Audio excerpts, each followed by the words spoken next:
Hello everyone, how you guys doing? Welcome, Moses here, and today we're going to talk about our Slayer guy that we made basically today. We're pre-Uber Lab, the character is level 82 and I've played it for 14 hours, so feels pretty good. Let's start talking about the skills. We're using Ngamahu's axe. It has 20% chance to trigger level 16 Molten Burst on melee hit. We're hitting enemies, or melee hitting enemies, with two skills: Cyclone and Molten Strike. Molten Strike will be used for single targets, Cyclone will be used for AoE, and both of these skills will trigger the Molten Burst, which is basically Molten Strike lava balls. Feels pretty good, man. Now, a couple of things on Ngamahu's. Ngamahu's gem socket links don't have to be linked, so you can use a completely unlinked, or 2-link, or 3-linked, or 4-link, or 5-link, or 6-linked. It's completely irrelevant. So just make sure it has 6 sockets that it can support that it can contain the support gems for the Molten Burst. For Molten Burst, we're using Conk Effect, Elemental Focus, Physical Projectile Attack Damage, Fire Penetration, Elemental Damage with Attacks, and Greater Multiple Projectiles. For single targets, we use Molten Strike, linked with Conk Effect, Elemental Damage with Attacks, Fire Pen, Multi-Strike, Elemental Focus. For AoE clear, we're using Cyclone with Ink AoE, Melee Physical Damage, and Elemental Damage with Attacks. Our movement skill is going to be Leap Slam, linked with Fortify and with faster attacks. We're also going to use Ancestral Protector that will provide us with a more multiplier for our attack speed. This will also be linked with Fortify and faster attacks, so it will be doing a little bit more damage. And for auras, we're using Anger inside an Essence Worm to get that +2, and Gems reserve no mana, right? And on the boots, I have cast when damage taken with 2 curses, Flammability and Enfeeble. We're able to use 2 curses because we picked up, for a very small investment, I feel, 5 points, the Whispers of Doom node. Alternatively, I can get into curse effect instead of that increased cast speed for curses, which is completely irrelevant because it's on cast and damage taken, right? So I'm probably going to get into curse effects later on. But again, right now we're only level 82. Skill points are scarce, and we got to be frugal with what we spend. So I went with the shortest route, but I think I'm going to go with the curse effect for a 10% curse effect. For additional investment of 1 point. So having Whispers of Doom is something I kind of wanted to try. I never tried a double curse, double curse build, and it works wonderfully. Enfeeble drops monsters, accuracy, crit chance, crit multi, and make them deal less damage. And Flammability delivers a massive fire resistance piercing, which allows us to deal more damage to enemies and have a chance to ignite. Feels pretty good. Double curses on monsters all the time. Our cast when damage taken is not as high as we can get it, but it's pretty high. We need to take 1.5k damage of our life in order to trigger both of these curses, but it happens quite frequently. As well, we're using Blood Rage. It doesn't have to be linked, and it will not be triggered by cast when damage taken because it has higher level requirement. So yeah, we're using Blood Rage. Quality on Blood Rage will affect attack speed bonuses. Blood Rage is a buff that gives us attack speed, as well as generating us power charges on kill. Alright, for the gear, just, I'm using Ngamahu's, obviously. We got an Astral Plate with a bunch of resists, life, strength, and yeah, it's pretty solid. 2k armor, feels pretty good, man. The photos We got the 3 additional Molten Strike projectiles, which deliver massive damage to single targets. I can't wait to actually try this. I mean, I tried this... I tried this an offline follow. Feels good, man. I tried this... you know, I killed Zoth and I killed Olnitol with this build when this character... pre-Uberlab, remember, pre-Uberlab with this build when this character was like around like mid-70s, like we're talking 73, 74, 75, something like that. We killed both these bosses. So I mean, the gems are not level 20 yet, not level 21, not Vald, you know, they're all level 18, 17. And again, pre-Uberlab, this is like the damage potential here is crazy. And it was before I did all the shopping.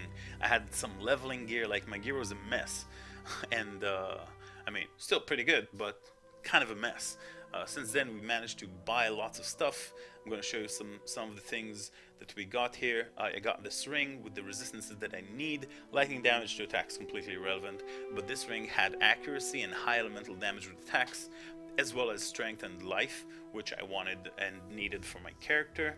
A little bit of accuracy goes a long way, since we're not using resolute technique or anything like that. Try and get a few hundreds. I got 400 from here on accuracy, and I also got some more accuracy on Abyssal Jewel with fire damage to attacks, fire damage to axe attacks, and I exalted 1 to 4 physical damage to axe attacks. Axe attacks could have been worse. What can I say? Could have been worse. For the boots enchant, obviously there's a bunch of stuff that you can get. Depends on like how lucky you want to grind it, but the fire penetration, you know, the elemental pierce or elemental resist penetration is the best one if you're going to be grinding, you know, Shaper, Elder, Guardians, all that stuff for single targets. But of course, attack speed if you've killed recently, fire damage if you've killed recently are pretty good as well. If we want to trigger the if we've killed recently, we can also, against single targets, use this writhing jar. It will allow 2 enemy worms to escape when the flask is used, and you can use it twice during a combat. So these, once you kill them, will provide you the, you know, recently bonus that you need in order to proc all these increased damage if you killed recently, fire damage to attacks if you killed recently, and all that stuff, as well as the node of the Ascendancy that I don't yet have, which is Headsman, which gives us more damage if we've killed recently and increased area of effect if we've killed recently. Alright, so the writhing jar, something to keep in mind. And if we're talking already about the Ascendancy, again, this is pre-Uberlab. I went first with the Endless Hunger and Brutal Fervor for, you know, the Leech, the Bleeding Immunity, the Cannot Be Stunned, and I mean, the synergy with Valpact is quite insane. You are basically, with this node, Life Leech effects are not removed at full life. This will allow you to, even when at full life, continue leeching and continue enjoying the benefits of Cannot Be immune to stunned and immune to bleed, right? As well as continuing to generate life, so that we have immense sustainability.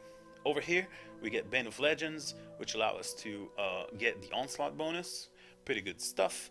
And instantly kill enemies that are 20% or lower life, which is basically, you know, a big dick culling strike, which is awesome. Very, very, very strong Ascendancy overall, I feel. And this is my first Slayer. I mean, good stuff.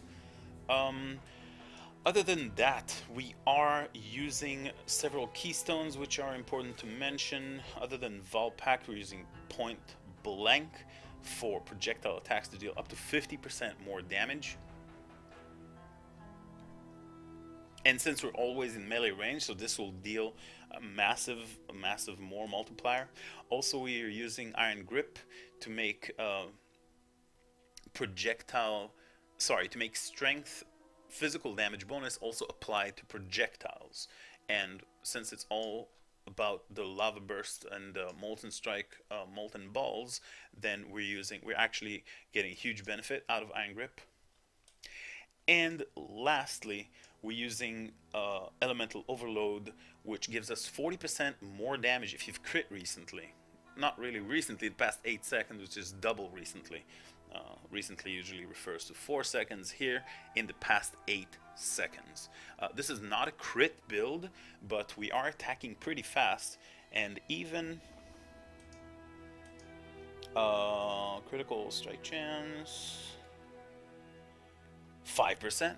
Amazing. So we have 5% to crit with this. We have 5% chance to crit with this, but also these Molten bursts, you know, with Molten Strike and with Cyclone, 5% seems kind of low, but we're attacking constantly, and you know, and we're releasing many balls of fire constantly. And you know, you just need one of them to crit every once in 8 seconds, and that happens at 90+% uptime, if not 95, if not 100% of the time. So you know, we're getting that more multiplier constantly.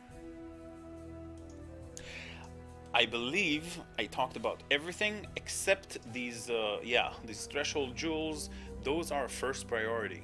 I leveled up as Molten Strike. We can talk a little bit about that. I'm going, of course, to leave a link to the tree in the description and all that, but a couple of things to note as we level up. Again, the Ascendancy Order is, for me, was Endless Hunger, Brutal Fervor, Bane of Legends. We're going to pick up Headsman once we do Uberlab. And yeah, we start as Duelist. We started the tree as Duelist. I went instantly towards the Dexterity nodes over here, picked up the Jewel Socket from Molten Strike as soon as I could, because it provides us with 2 additional projectiles to Molten Strike and 25% increased air effect and increased fire damage. Pretty good stuff. Then I immediately went towards the Master of the Arena, picked up these this second jewel, Wildfire. Try and get one with 15%. There are a couple chaos, I mean, yeah. And then we started filling it up and doing all sorts of stuff, like, you know, the projectile damage of Fury Bolts and the Destroyer, and you know, and then I spec'd into the attack speed and unspec'd of all these Dexterity nodes later on. Afterwards, what I did was, like, after the first priority was this, second priority was to get Point Blank, yeah, and then we started traveling towards the Marauder area. I went with the, you know, the life nodes over here.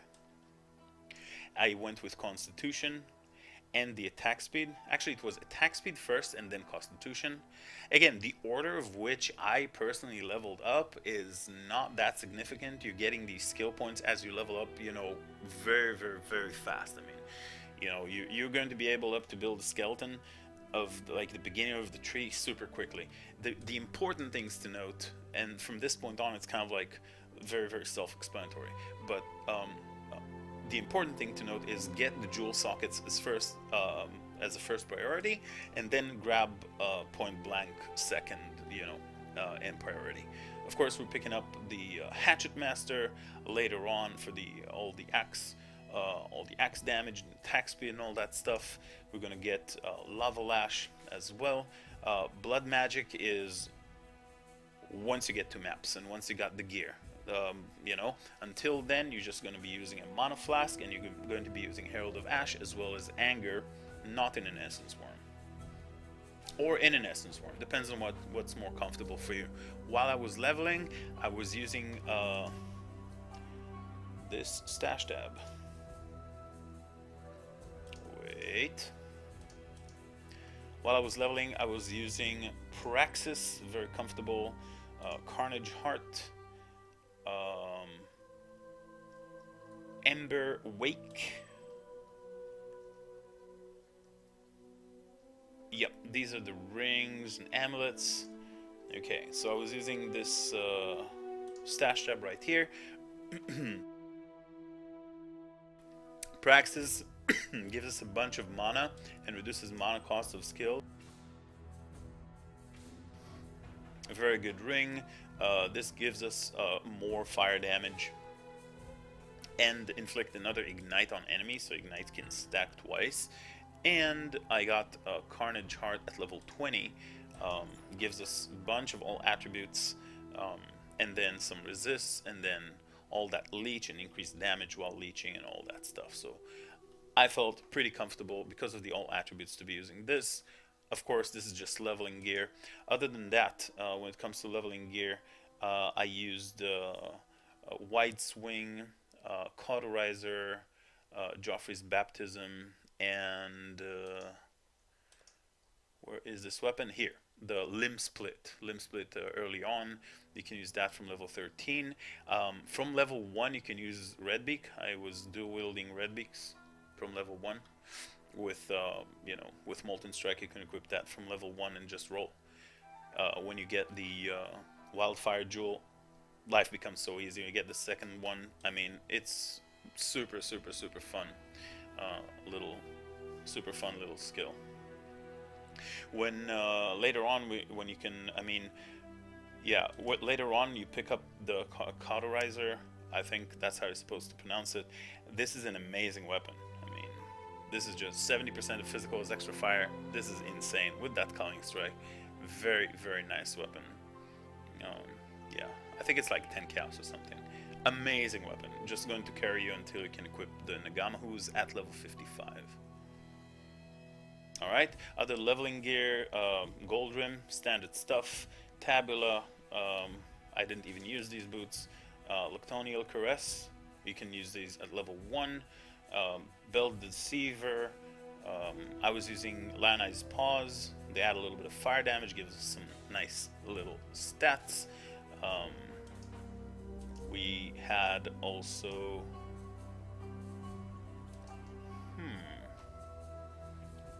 Where are these boots?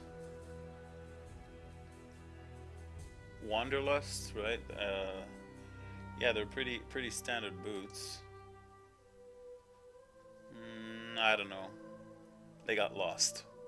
But yeah, I mean, standard like leveling gear from level 1. You can equip it. I don't know what I did with it.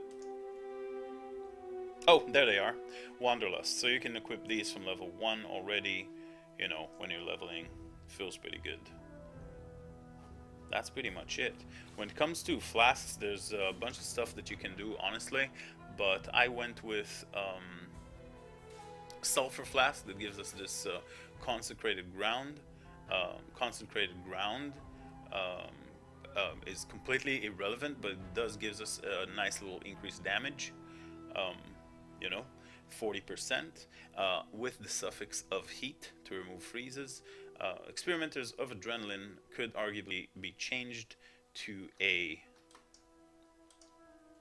Wise Oak. I have one right here. I can show you.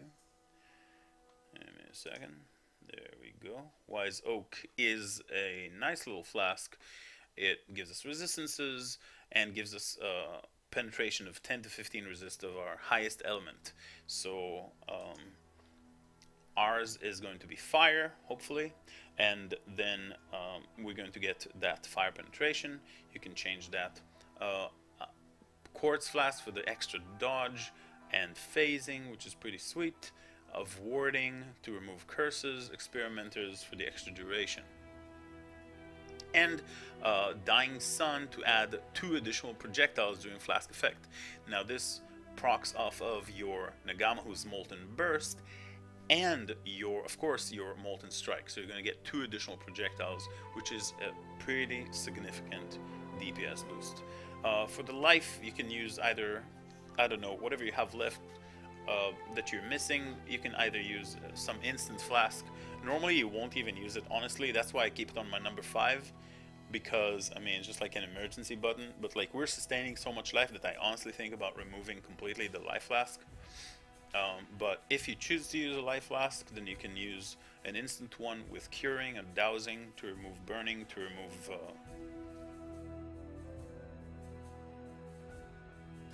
remove poison, or to remove burning.